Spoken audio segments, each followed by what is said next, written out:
10 minutes to give the witnesses a chance to stretch their legs and visit the restroom if necessary. But with that, we will now go to the gentleman from Florida, Mr. Jimenez. Thank you, Mr. Chairman. And Mr. Secretary, are you aware that that Iran, either through our intelligence or they themselves, said they had about 500 kilograms of enriched uranium, up to about 60%?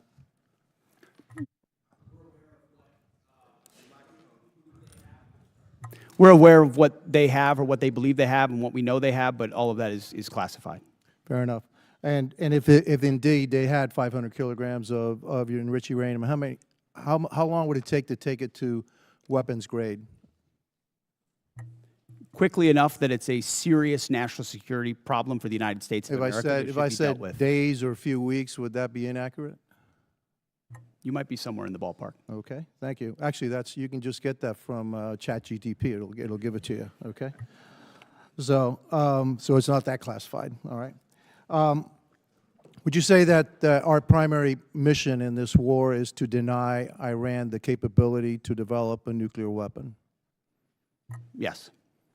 And would you say that a regime that's capable of killing 35,000 of its own people within a 2-day period, are they capable, if they had the delivery systems, to carry out their threat to destroy Israel and also to harm the United States of America? Any regime willing to kill 35,000, and we think it might be more, 45,000 of their own citizens in cold blood, would most certainly be willing to use the most dangerous weapon in the world, especially as history teaches us, when a nation says they will do something, you ought listen.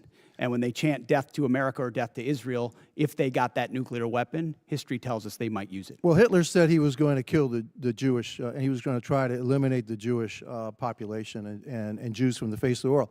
Nobody really believed him, but he really tried to do that. So when somebody tells me for 47 years that they want to kill us, I think I'm going to take them at their word.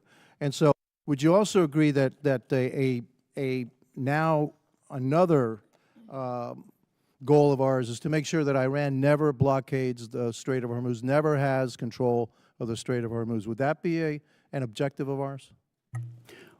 What they're doing right now is effectively piracy. It's terrorism. It's threatening international shipping. And our blockade is signaling to the world that we actually control that strait. And I would ask this committee, what would this effort look like if Iran had nuclear weapons?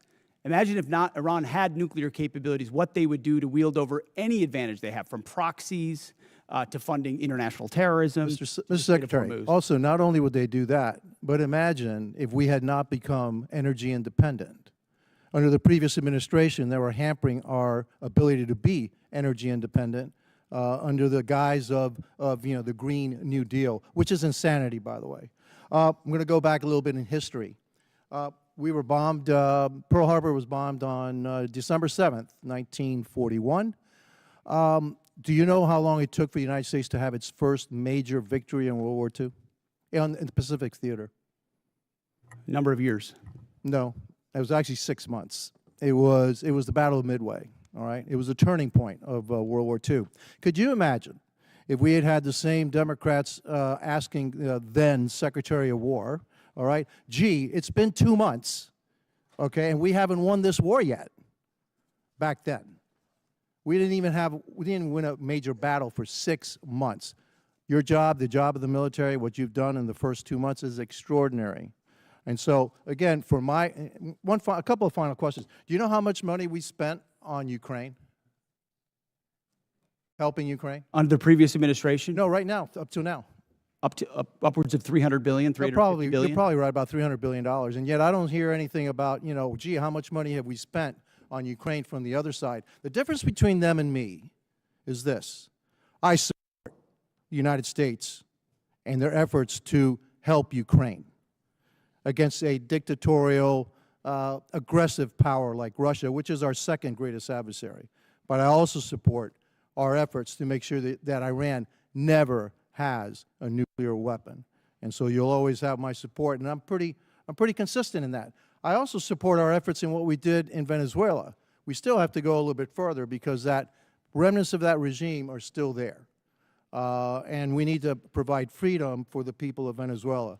And also, one thing, for me, I guess what I'm looking for in this war with Iran is to make sure that Iran never has a nuclear weapon, that we have established an inspection protocol to make sure they never get a nuclear weapon, and that we control the strait, and they never can control the strait. Gentleman's time's expired. Chair, now Thank you. recognize Now the you- gentleman from Colorado, Mr. Crow.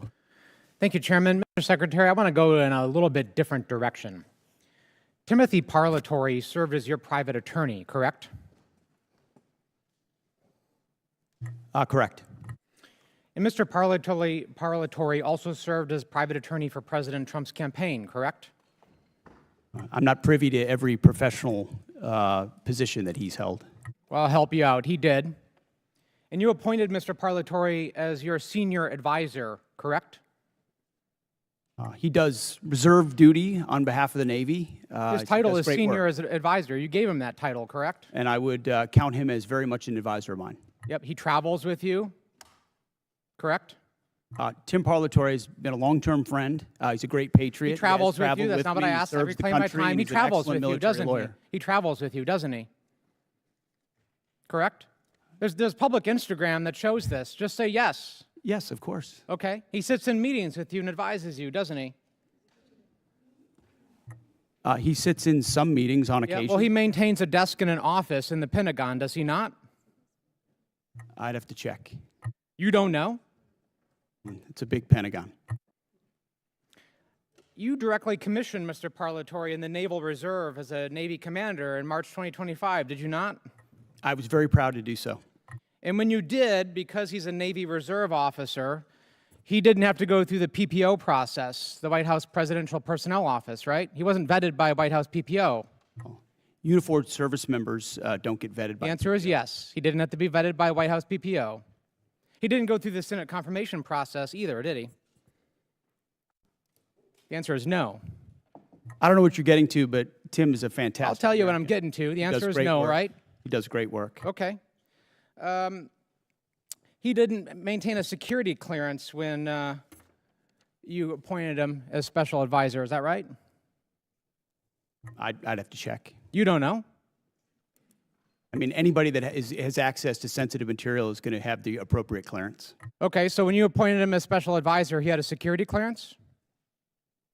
I don't. You're trying to piece together a timeline. No, I'm that asking I a simple can't give you question. exact One of your dates for. special, most sensitive advisors, did he have a security No, clearance? you're when you- playing a gotcha game like you do on TV I'm and asking everywhere else. questions. You're trying to thread together details that Clearly are you're connected about concerned. something else. and- Clearly you're concerned about my line of questioning, aren't you, Mr. Secretary? Because you know where it's going, don't you? I think you do. So does Mr. Parlatore represent foreign governments? He has a private law practice, does he not? From what I understand of his law practice, he does a lot of great work for service members in the military and other. He maintains a private law practice. Does he represent foreign governments or foreign persons in that private law practice? I don't know. You don't know. Somebody who's sitting in your meetings, a special advisor, you don't know. Does he represent any senior officers who are currently under consideration for promotion by you or your office? The only person that makes determinations about senior officers is me. Answer the question. Does he represent senior officers who are under consideration for promotion by you? No, I'm the one that makes decisions about choosing. Does he and represent them, finding Mr. senior Secretary? Does he He represent doesn't them? represent anyone. He's a legal advisor and always has But been. he has clients, does he not? He's a legal advisor to me on reserve duty, and he always has been, and he does a fantastic Is it job. true that You're- Mr. you're playing a Parlatore was losing hand, removed? whatever you're I trying to reclaim my play here. time. Is it true that Mr. Parlatore was removed from an investigation by the White House last year? I don't know what you're referring to, but not that I'm aware of. You're not aware of it. Was it true that you were also removed from that same investigation? The answer is yes. No, not that I'm aware of. You're not aware of it. That's interesting. Well, is it true that Mr. Parlatore disparaged President Trump? I don't know what you're referring to, but no. Is it true that Mr. Parlatore was accused by President Trump and his lawyers of lying? What you're accused of is a cute line of questioning that's going nowhere. Well, it's going somewhere, which is why you're not answering the question. Was it true that he was accused of lying by the president's legal team?